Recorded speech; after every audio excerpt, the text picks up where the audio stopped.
ദൈവനാമത്തിന് മഹത്വം കരയറ്റാം. നമ്മുടെ ജീവിതത്തിൽ പലപ്പോഴും ശത്രുവായിട്ടിരിക്കുന്നത് മനുഷ്യരോ അല്ലെങ്കിൽ നമ്മൾ ഉദ്ദേശിക്കുന്ന പോലെ നമ്മുടെ വീട്ടിലുള്ളവരോ ഒന്നുമല്ല.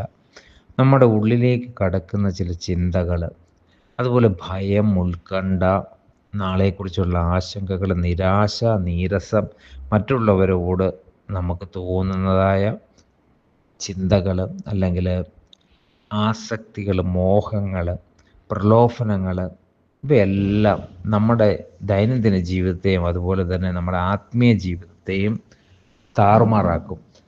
അങ്ങനെയുള്ളപ്പോൾ നമ്മൾ ആരിലാണ് ആശ്രയിക്കേണ്ടത്?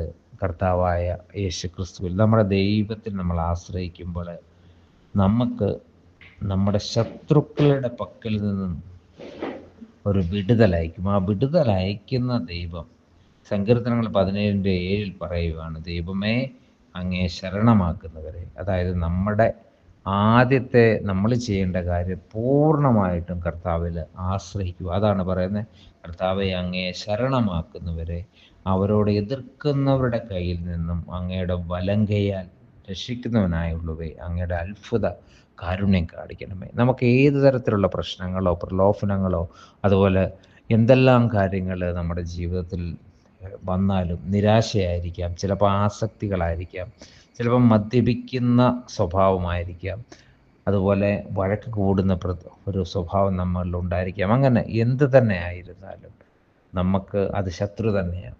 അപ്പോൾ ആ ശത്രുവിൻ്റെ കയ്യിൽ നിന്ന് നമ്മളെ വിടുവിക്കുവാൻ നമ്മുടെ സ്വന്തം ശക്തി കൊണ്ട് നമുക്ക് സാധിക്കത്തില്ല. അപ്പോൾ നമ്മൾ പൂർണ്ണമായിട്ട് നമ്മുടെ കർത്താവായ യേശു ക്രിസ്തുവിൽ ആശ്രയിച്ച് പ്രാർത്ഥിക്കുകയാണ്, കർത്താവേ അങ്ങയുടെ അത്ഭുത കാരുണ്യം എൻ്റെ ജീവിതത്തിൽ ഇന്ന് തന്നെ ഈ നിമിഷം ആ അത്ഭുത കാരുണ്യം കാണിക്കണമേ എന്ന് നമുക്ക് സമർപ്പിച്ച് പ്രാർത്ഥിക്കാം. അതിനായിട്ട് ഈ സങ്കീർത്തനം 17 ആദ്യം തന്നെ പറയുന്നുണ്ട്, നമ്മൾ നമ്മളെ തന്നെ സമർപ്പിക്കണം. നമ്മുടെ സംസാരങ്ങളും നമ്മുടെ പ്രവൃത്തികളുമൊക്കെയും വിശുദ്ധമാകണം. കർത്താവിനോട് നമ്മുടെ പാപങ്ങളെ ഏറ്റുപറയണം. അതുപോലെ തന്നെ പൂർണ്ണമായിട്ടും കർത്താവിൽ ആശ്രയിക്കുക, വിശ്വസിക്കുക. തീർച്ചയായിട്ടും ദൈവം നമ്മുടെ ഈ ശത്രുക്കളുടെ കയ്യിൽ നിന്ന് നമ്മളെ വിടുവിച്ച് നമ്മളെ ഏറ്റവും അധികം സ്നേഹത്തോട് മുന്നോട്ട് കൊണ്ടുപോകും. അതിനായിട്ട് ദൈവം നമ്മെ ഓരോരുത്തരെയും സഹായിക്കട്ടെ. ആമേൻ.